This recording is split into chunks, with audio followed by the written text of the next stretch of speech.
The medical bay of the Celestial Wanderer erupted in chaos as crimson warning lights bathed the sterile white walls in an ominous glow. Elsa stood frozen at the entrance, her scaled hands trembling as she watched the Biotech scanner scream its dire warning above. Leo's station. Critical alert. Toxin detected. Lethal compounds identified. Immediate quarantine protocol initiated. Leo, the human crew member, looked up from his meal container with mild confusion. A strange utensil halfway to his mouth. Green leafy material dangled from the implement, glistening with some sort of liquid coating.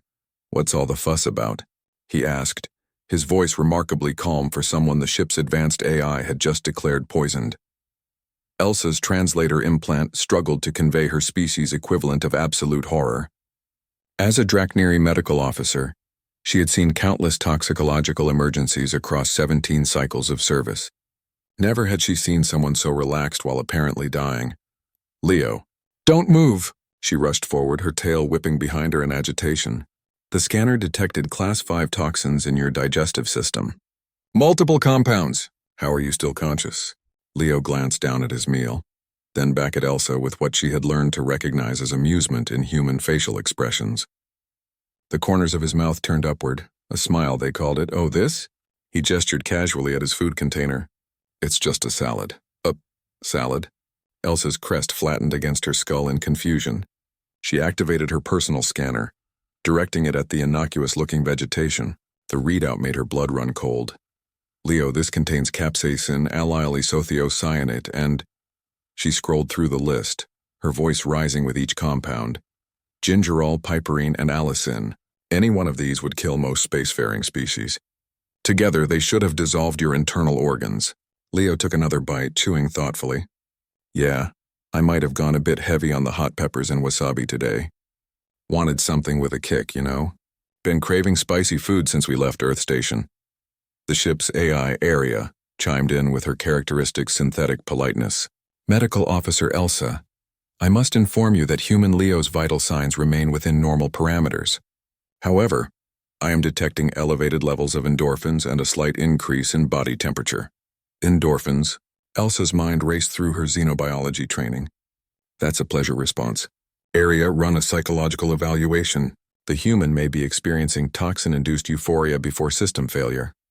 "Already completed, officer." Human Leo shows no signs of distress, impairment, or compromised judgment.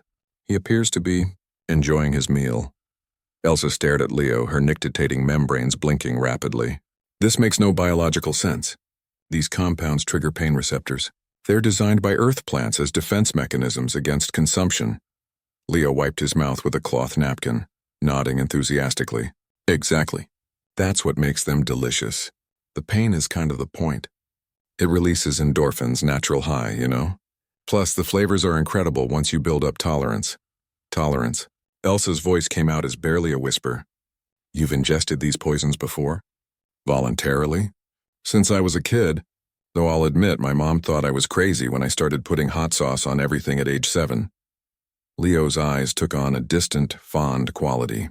She was from the mild food side of the family.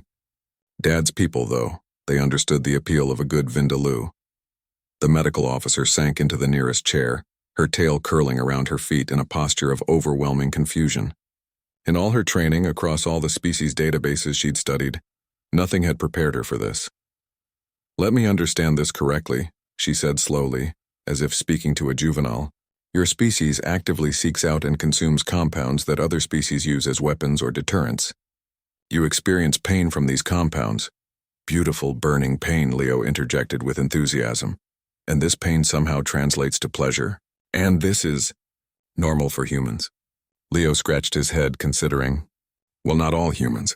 Some people have no heat tolerance at all. But yeah, it's pretty common. We've been cultivating and breeding peppers for thousands of years to make them hotter. There are competitions to see who can eat the spiciest foods. Some people even make sauces from peppers so hot they require safety waivers." "Safety waivers," Elsa repeated flatly. "For food. For condiments, technically," Leo corrected cheerfully. He pulled out a small bottle from his personal storage compartment. The label featured a cartoon flame wearing sunglasses and the words, "Reaper's Revenge, 2 million Scoville units." Elsa's scanner began shrieking again as Leo unscrewed the cap. "Want to try some?"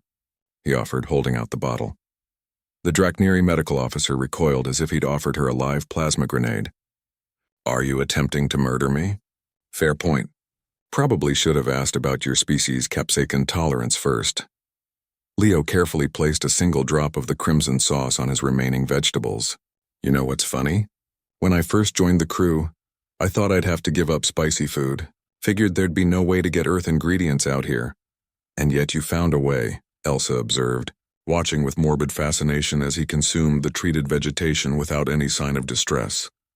Hydroponics bay, convinced the botanist to let me grow a few pepper plants.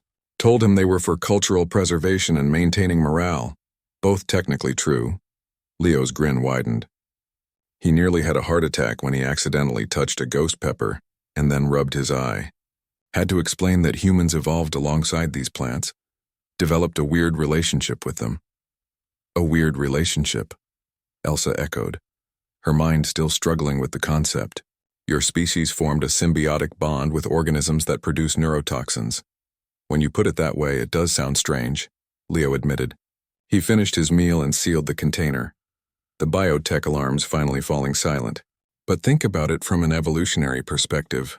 We learned to tolerate compounds that kill parasites and bacteria. The plants got more widespread cultivation and protection. Win-win. Elsa made a notation in her medical log, knowing that her report would be flagged as requiring verification by multiple xenobiologists. I'm documenting this as human demonstrates species-typical paradoxical toxin-seeking behavior. I suspect every medical officer who encounters humans will need this warning. Probably a good idea, Leo agreed, standing and stretching. Though if you think the spicy food thing is weird, wait until you hear about alcohol. Alcohol? Elsa's crest rose in renewed alarm. You mean the disinfectant? Leo's laugh echoed through the medical bay as he headed for the door. Oh, Elsa, we're going to have a very long talk about human recreational chemistry. The Drakniri medical officer watched him leave, then turned to update the ship's database. She added a new entry under human dietary habits with the highest priority warning flag. Future crew members would need to understand. When the biotech alarm screamed about toxins near a human, it was usually just Tuesday, and somehow, impossibly, the humans thrived on it.